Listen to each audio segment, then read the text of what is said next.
ఫిబ్రవరి 16వ తారీఖున దేశవ్యాప్తంగా కార్మికుల సమ్మె గ్రామీణ బంధు నిర్వహించబోతా ఉన్నాం.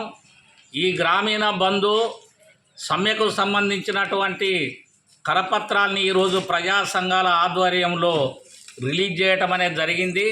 ఈ ప్రజా సంఘాలలో ప్రధానంగా సిఐటియు, వ్యవసాయ కార్మిక సంఘం, రైతు సంఘం, టీఏజిఎస్, మహిళా సంఘం, ఎన్పిఆర్డి, గొర్రెల మేకల పెంపకందారుల సంఘం, ఆదివాసీ గిరిజన సంఘం, ఈ సంఘాల ఆధ్వర్యంలో ఈరోజు కరపత్రాలు రిలీజ్ చేయటం అనేది జరిగింది. ఫిబ్రవరి 16వ తారీఖున దేశవ్యాప్తంగా జరిగేటువంటి సమ్మె గ్రామీణ బంధును ప్రజలందరూ అధిక సంఖ్యలో పాల్గొని జయప్రదం చేయాలని కోరుతా ఉన్నాం. అదే క్రమంలో సమ్మె జయప్రదం కోసం గ్రామీణ ప్రాంతంలో, పట్టణ ప్రాంతాలలో సంతకాల సేకరణ చేస్తూ ఉన్నాం.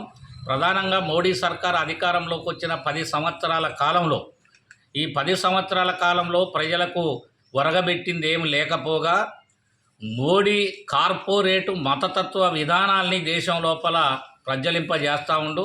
దాని ఫలితంగా అశాంతి ఏర్పడతా ఉంది, అనైక్యత ఏర్పడతా ఉంది, ప్రజా సమస్యలు పరిష్కారం కావటం లేదు. ఎన్నికలకు ముందు మోడీ ఇచ్చిన ఏ ఒక్క వాగ్దానం కూడా పరిష్కారం కాలేదు. సంవత్సరానికి 2 కోట్ల ఉద్యోగాలు అన్నారు.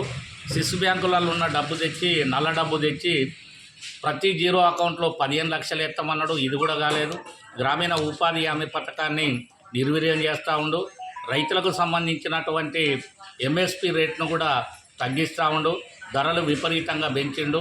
పెట్రోలు, డీజిల్, గ్యాస్ ధరలు పెరిగినాయి. కొత్త పరిశ్రమలు లేవు, కొత్త కొలువులు లేవు. కార్మిక చట్టాలని సవరిస్తూ ఉండు. పని గంటల్ని పెంచుతూ ఉండు. పని ఒత్తిడి పెంచుతూ ఉండు.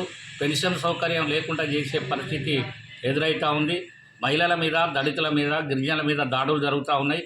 వీటన్నిటి మీద దేశవ్యాప్తంగా ఒక బీజేపీ, బిఎంఎస్ తప్ప అన్ని రాజకీయ పార్టీలు, సంఘాలు కలిసి ఫిబ్రవరి 16వ తారీఖున జరిగే సమ్మెను విజయవంతం చేయాల్సిందిగా విజ్ఞప్తి చేస్తారు.